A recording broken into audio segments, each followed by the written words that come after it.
இயற்கை ஜோதிட சேனலுக்கு உங்கள் அனைவரையும் அன்புடன் வரவேற்கிறேன். 7ஆம் தேதி பிறந்தவர்களை பற்றி பார்ப்போம். 7ஆம் தேதி 7ஆம் எண் என்றாலே கேதுவின் அம்சமாகும். இந்த கேது பகவான் எதிலும் நின்று நிதானமாக செயல்படக்கூடிய ஒரு கிரகமாகும். இந்த கேது பகவான் ஜோதிடம், ஆன்மீகம், நாட்டு மருந்து இவைகளுக்கு உரியதாக இந்த கேது பகவான் விளங்கும். இந்த 7ஆம் தேதியில் பிறந்தவர்கள் 70% பேர் ஆன்மீக நாட்டம் கொண்டவர்கள். இதில் சந்நியாசம் பெறுவது 100க்கு 40% பேர் சந்நியாசம் பெற்று விடுவார்கள். இந்த 7ஆம் தேதியில் பிறந்தவர்கள், இந்த 7ஆம் தேதியே ஒரு 100 பேர் எடுத்துக்கிட்டோம் என்றால் 40 பேர் ஆன்மீகத்தையும் சந்நியாசத்தையும் தழுவிக்கொண்டே ஆகணும். ஏனென்றால் கேது பகவான் என்றால் மூளைக்கு சொந்தக்காரர். அதாவது டிசைனாக புது விதமாக எதையும் ஆய்வு, ஆராய்ச்சி, ஆன்மீகம், கடவுள் நாட்டம், ஜோதிடம், இப்படி எண்ணற்ற உயர் வகையான, அதே மாதிரி சயின்டிஸ்ட்டு, ஆராய்ச்சி கூடம், இவைகளெல்லாம் பார்த்தீங்கன்னா இந்த 7ஆம் தேதியில் பிறந்தவர்கள் கண்டிப்பாக அங்கே இருப்பார்கள். இவர்கள் நாட்டு மக்களுக்காக ஆராய்ச்சி பண்ணக்கூடிய ஒரு பிறப்பாகும். அதேபோல் நாட்டு மக்களுக்காக சந்நியாச வாழ்வை எடுத்து, சந்நியாசம் சொல்கிறோம் இல்லையா, அந்த மாதிரி எடுத்து மக்களுக்கு இவர்கள் துறவர் வாழ்க்கை மேற்கொண்டு மக்களுக்கு நன்மை செய்யக்கூடிய ஒரு நிலையாக இவர்களுக்கு 7ஆம் தேதி பிறந்தவர்களுக்கு இயற்கையாகவே அமையும். பெருவாரியாக இந்த 7ஆம் தேதியில் பிறந்தவர்களுக்கு மன வாழ்க்கை திருப்தி அளிக்காது. இவர்களுக்கு மன வாழ்க்கை திருப்தி அளிக்காத நிலையில்தான் இந்த சந்நியாசத்தை மேற்கொள்ள வேண்டிய ஒரு நிலை ஏற்படும். அதேபோல் இவர்களுக்கு ஜீவனாம்சம், அதாவது தொழில், எந்த தொழில் அமைந்தாலும் வீட்டோட தொழில் அமையாது. ஏதோ 100ல் ஒரு ஆறு 2 பேருக்கு வேணால் அந்த வீட்டோட தொழில் அமையலாம். ஆனால் மீதி 99% வெளியில் சென்று, அதாவது தூரமாக, ஒன்று பக்கத்து ஊர் இல்லை வெளிநாடு, இப்படி ஒரு ஊர் விட்டு ஊர் சப்ளை பண்ணக்கூடியது, கொரியரு, தபால், இந்த மாதிரி டோர் டெலிவரி செய்யக்கூடிய நிலை, அதாவது அலைஞ்சு திரிஞ்ச பொழப்பு தான் கிடைக்கும். எதுவாக இருந்தாலும் அலைச்சல் இருக்கும். அலைச்சல் இல்லாத தொழில் இவர்களுக்கு இருக்காது. ஏதோ ஒரு சிலர் வேணால் ஒரு கடை வைத்தாலும் அந்த கடைக்காக சரக்குக்கு வெளியே அங்கேன்னு இவர் தான் அலைஞ்சாகணும். அந்த மாதிரி எந்த பொழப்பாக இருந்தாலும் இவர்கள் அலைந்து திரிந்து தான் அதை செய்யணும். ஒரு இடத்துல இருந்து இவர் உட்கார்ந்து சம்பாதிப்பது கடினம். அதேபோல் ஏற்றுமதி, இறக்குமதி இவர்களுக்கு மிகவும் கை கொடுக்கும். வெளிநாடு தொடர்பு, வெளிநாட்டினுடைய வர்த்தக இதெல்லாம் இவர்களுக்கு ரொம்ப ரொம்ப கை கொடுக்கும். அந்நிய தேசத்தின் மூலம் வருமானம் வர்றதுக்கு வாய்ப்பு இருக்கும். ஆனால் திருமண வாழ்க்கை மட்டும் எப்பொழுதுமே குளறுபடியாகத்தான் இருக்கும். ஏதோ சிலருக்கு 100ல் ஒரு 10% பேருக்கு சிறு வயது முதலே கல்யாணம் ஆகிடும். ஆனால் 90% பேருக்கு குறைந்தது 30 வயசாவது ஆகணும். ஒரு 27 வயசு, 30 வயசு, அதுக்கு மேலே 40 வயசு, இப்படி லாங்காக தான் திருமணம் அமையும். திருமணம் என்பது இவர்களுக்கு ஒரு எட்டாக்கனியாகவே இருக்கும். இதில் பிறந்த ஆணுக்கும் சரி, பெண்ணுக்கும் சரி. ஏனென்றால் இவர்கள் பிறப்பே துறவர பிறப்பு, அதாவது கேது பகவானின் பிறப்பு. அது எந்த மதத்தில் வேணாலும் பிறந்திருக்கலாம். துறவரம் என்றால் இந்து சமுதாயம் மட்டுமல்ல, கிறிஸ்டின்லேயும் பாதிரியார், கன்னியாஸ்திரி, இது மாதிரிலாம் இருக்காங்க இல்லையா, அதே மாதிரி இஸ்லாத்துலேயும் அப்படித்தான். ஜமாத்துக்கு அதுக்கு அலைவாங்க, ஜமாத்தாக போயிட்டு இருப்பாங்க. ஆக மொத்தம் இவங்களால குடும்பத்துக்கு ஒரு பிரயோஜனம் இருக்காது. ஒன்று போதையை போட்டு தன் வாழ்நாளை கெடுத்துக்கொள்வார்கள், அல்லது பக்தி மார்க்கத்தில் போய் தன் குடும்பத்தை கைவிடும் நிலைக்கு வந்துடுவார்கள். ஏனென்றால் இவருனால மற்ற எல்லாமே செய்ய முடியும், மற்றவங்களுக்கு எல்லாத்துக்கும் நன்மை செய்ய முடியுறதுனால, இந்த 7ஆம் தேதிக்காரனால மற்ற சமுதாயத்துக்கு மற்ற ஜனங்களுக்கு எல்லாத்துக்கும் ஹெல்ப் பண்ண முடியும். தன்னுடைய மனைவி அல்லது கணவருக்கு இவங்களால ஹெல்ப் பண்ண முடியாது. அப்படி பண்ணுறது ஒரு 30% பேருக்கு வேணா அந்த மாதிரி வேற கிரகங்களுடைய தாக்கமோ அல்லது அனுகிரகமோ பெற்று இவர்கள் வாழ்க்கை ஓரளவுக்கு இருக்கலாம். அதிலும் ஓரளவுக்கு தான் இருக்கும். அதிலையும் கொஞ்சம் சண்டை சச்சரவு வாக்குவாதம் இது இல்லாமல் இருக்காது. ஒரு 7ஆம் தேதியில் பிறந்தவர்கள் திருப்தியாக வாழ்ந்தார்கள் என்று சொன்னால் எந்த சண்டை சச்சரவும் இல்லை எங்களுக்குள்ளார. நாங்கள் கல்யாணம் ஆன முதலிருந்தே இன்றைய வரைக்கும் ஒரு சண்டை இல்லை அப்படின்னு ஒரு 5 வருஷம் 10 வருஷம் வாழ்ந்தவங்க சொல்லுங்க பார்க்கலாம் இந்த கமெண்டில். சண்டை சச்சரவுனா சாதாரண சண்டை சச்சரவுலாம் இல்லை, பயங்கரம் வரும். எந்த நேரம் மனசை புளிகிற மாதிரி மனசு கவலை ஏற்படுத்தும். அப்படி சண்டை சச்சரவு சொல்கிறேன். பொதுவாக வீடு வாசல் இருந்தால் சண்டை சச்சரவு இருக்கும், அது வேற. ஆனால் இவர்கள் மனதை புளிந்து எடுக்கும் அளவுக்கு அந்த பேச்சு தோரணம் சரி. ஒன்று இவர் அவங்கள சந்தேகப்பட்டு பேசக்கூடியவராக இருப்பார், அல்லது அவங்க மற்றக்காரங்க இவரை சந்தேகப்பட்டு பேசக்கூடியவராக இருப்பாங்க. இந்த 7ஆம் தேதியில் பிறந்தவர்கள் ஒரே ஒரு தேதிக்காரங்களை மட்டும் திருமணம் செய்திருந்தால் அவர் வாழ்க்கை பூஞ்சோலையாக இருக்கும். மற்ற எந்த தேதிக்காரர்களை அவர்கள் திருமணம் செய்திருந்தாலும் அவர் வாழ்க்கை பூஞ்சோலை அல்ல.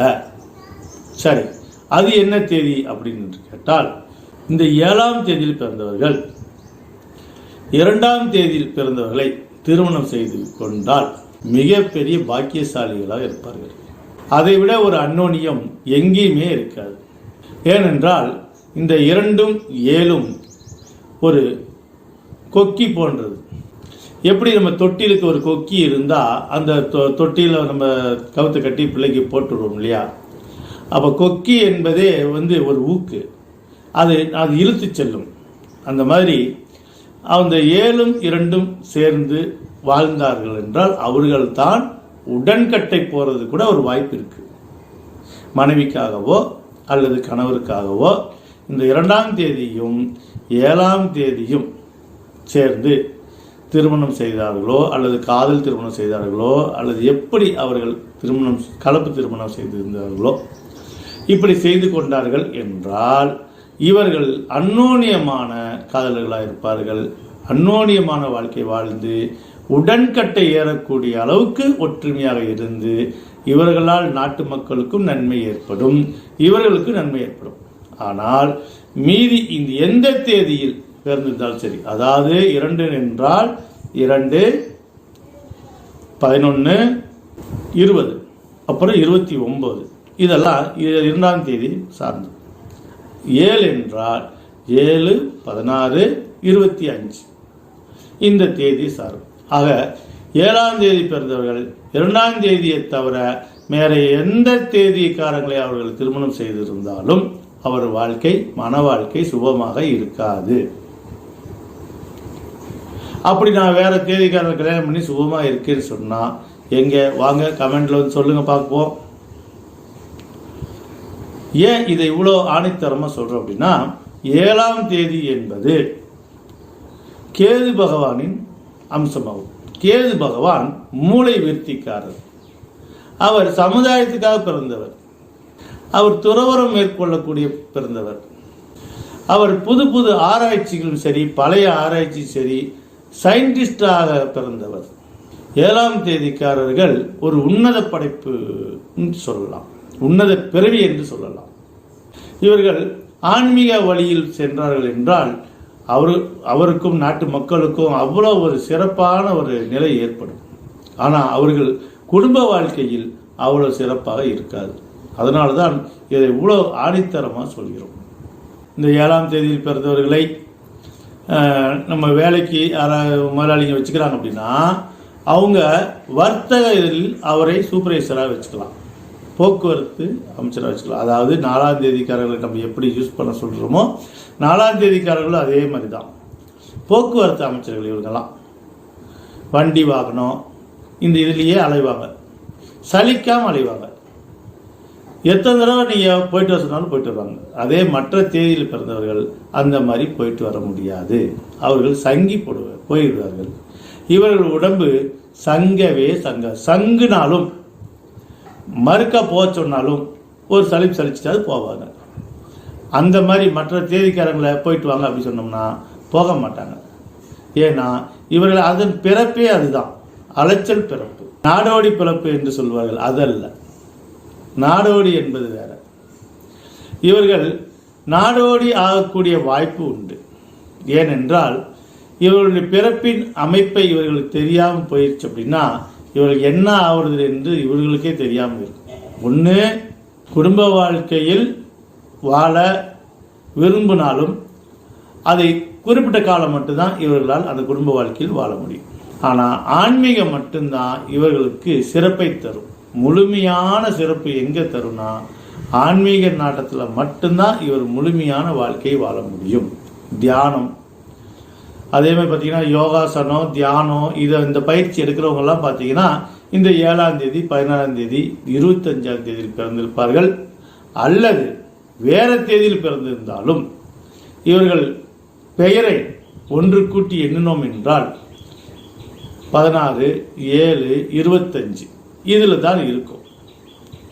ஆன்மீகம் என்றாலே இந்த 4, 7 இந்த ராகு கேது பிறப்பில் பிறந்தவர் மட்டும்தான் சன்னியாச வாழ்க்கையை வாழ முடியும். ராகு உடலுக்கு சொந்தக்காரன். அவர் என்ன செய்வார்னா 4ஆம் தேதி பிறந்தவர் சொல்கிறேன், இந்த இடத்துல அதை மென்ஷன் பண்ணணும். 4ஆம் தேதியில் பிறந்தவர் கிட்டத்தட்ட 7ஆம் தேதிக்காரர்கள் மாதிரியே தான். என்ன இவங்களுக்கு அவங்களுக்கு என்ன வித்தியாசம் அப்படின்னா அவர் உடலுக்கு சொந்தக்காரன், இவர் தலைக்கு மட்டும் சொந்தக்காரன். அவர் ராகுல பிறந்தவர் உடல் ஆசைக்கு அலைஞ்சி தேவையான இச்சைகளை எல்லாம் அனுபவித்து விட்டு ஒரு குறிப்பிட்ட வயசுக்கு மேல் அவரும் ஆன்மீகத்தை நாடுவார். அவரும் ஜாதகம் சொல்லுவார், வக்கீல் ஆவார், பேச்சு திறனில் பிரம்மாண்டமாக ஆவார், எக்ஸ்போர்ட்டில் பெரிய லெவலில் வருவார், ஏற்றுமதி இறக்குமதி இதெல்லாம் பார்த்தீங்கன்னா வெளிநாடு, கப்பல், துறை, இந்த மாதிரி போக்குவரத்து எல்லாம் இவங்களுக்கு கை வந்த கலை. இந்த 4ஆம் நம்பர்காரங்களுக்கும் 7ஆம் நம்பர்காரங்களுக்கும் ஒன்று அவர்கள் பெயர் 4 அல்லது 7 இருக்கும், அல்லது பிறந்த தேதி 4 இதில் இது மாதிரி 7 இருக்கும். இதுதான் ஆணித்தரமான உண்மை. அதே போல் மற்ற விஷயத்திலெல்லாம் இவர்கள் பிளஸ்ஸாக இருந்து விட்டு மன வாழ்க்கையில் மட்டும் இவர்கள் மைனஸாக ஆகுவார்கள். ஏனென்றால் இவர்களுக்கு எவ்வளவுதான் மனதைரியம், எவ்வளவுதான் ஒரு திறமைகள் இருந்தாலும் தன் மீதே இவர்களுக்கு சந்தேகம் ஏற்படும். யாருக்கு? இந்த 4ஆம் தேதிக்காரர்களுக்கும் 7ஆம் தேதிக்காரர்களுக்கும் தன் மீதே ஒரு ஊக்கம் இல்லாத ஒரு உணர்வை உணர்வார்கள் ஒவ்வொரு சில நேரம். அதாவது மற்ற நேரத்தில் இவர்கள் தன்னம்பிக்கையாக இருப்பார்கள், ஆனால் மன வாழ்க்கைன்னு வரும்போது அந்த இடத்துல அவர்களுக்கு ஊக்கத்தை இழந்து சந்தேகப்படக்கூடியவர்களாக இருப்பார்கள். சில பேர் நம்ம பார்க்குறோம், அவர் ரொம்ப சந்தேகிக்கிறாரு, அதனால தான் நான் கெட்டு போயிட்டேன் அப்படின்னு ஒரு சொல்ற பெண்மணியும் சரி, ஆண்களும் சரி, என்னை சும்மா சந்தேகிச்சிட்டே இருக்கிறா, அதனால தான் நான் அப்படி ஆயிட்டேன் அப்படின்னு சொல்கிறவங்களால நம்ம கேள்விப்படுறோம். அதெல்லாம் யாருக்கு நடக்குதுன்னா இந்த மாதிரி எண்ணில் பிறந்திருந்தாலும் சரி, பெயர் எண்ணி இருந்தாலும் சரி, ஒன்று அவங்க சந்தேகிக்கும் போது இவங்க பொறுமையாக ஹேண்டில் பண்ணி தன்னை அழுது இப்படி இல்லை அப்படி இல்லைன்னு சொல்லுவாங்க. ஆனால் என்ன சொன்னாலும் அவங்க நம்ப மாட்டாங்க. அதனால இவங்க விரக்தி நிலைக்கு வெளியே வருவாங்க. அல்லது இவங்க சந்தேகப்படுவாங்க, அது எதிர் சைடில் இருக்கிற ஆணோ பெண்ணோ அவங்க அழுது கெஞ்சி இவங்க கிட்ட இல்லவே இல்லைங்க, நான் அப்படியெல்லாம் இல்லைங்க, நான் உண்மையாக இருக்கேங்கன்னு சொல்லி அழுவாங்க. இவங்களும் சாமர்த்தியமாக நம்பவே மாட்டாங்க. அவங்க விரக்தி நிலையில் அப்படி ஆவாங்க.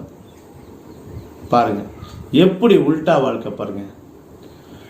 ஒன்று இவங்க டெரர் ஆவாங்க, அல்லது இவங்க சாந்தமாகும் போது எதிர் கணவனோ அல்லது மனைவியோ அவங்க இவங்களுக்கு டெரர் ஆவாங்க. அப்புறம் எப்படி மன வாழ்க்கை சிறக்கும்? இதில் 30% பேர் மன வாழ்க்கை நல்லா வாழ்ந்துட்டாங்க என்று சொன்னால் அது மிக மிக பெரிய ஒரு பெருமைக்குரியதாக இருக்கும். இவர்கள் அதே மாதிரி ஒரு உன்னத நிலையில் ஒரு ஆன்மீக நாட்டத்தில் மத குருவாக இருக்கக்கூடிய தகுதி இவர்களுக்கு ரொம்ப ரொம்ப அதிகமாக இருக்குது. அதை இவர்கள் உன்னதமாக செய்து வந்தார்கள் என்றால் இவர்கள் ஆன்மா அலையாது. இவர்கள் அதை சரியாக செயல்படுத்தவில்லை என்றால் இவர்கள் ஆன்மா தான் அதிகமாக பூமியில் உலாவி கொண்டு இருக்கும். சொல்கிறோம், அங்கே போனால் காற்று சறுக்குங்குது, ஒரு பயமாக இருக்குது அப்படிலாம் சொல்கிறோம் இல்லையா? இந்த 7ஆம் தேதியும் 4ஆம் தேதியும், அதாவது ராகு கேது, இவங்களுக்கு ஜாதக கட்டத்தில் சொந்த வீடு என்பது கிடையாது. இவங்க நிழல் கிரகம்.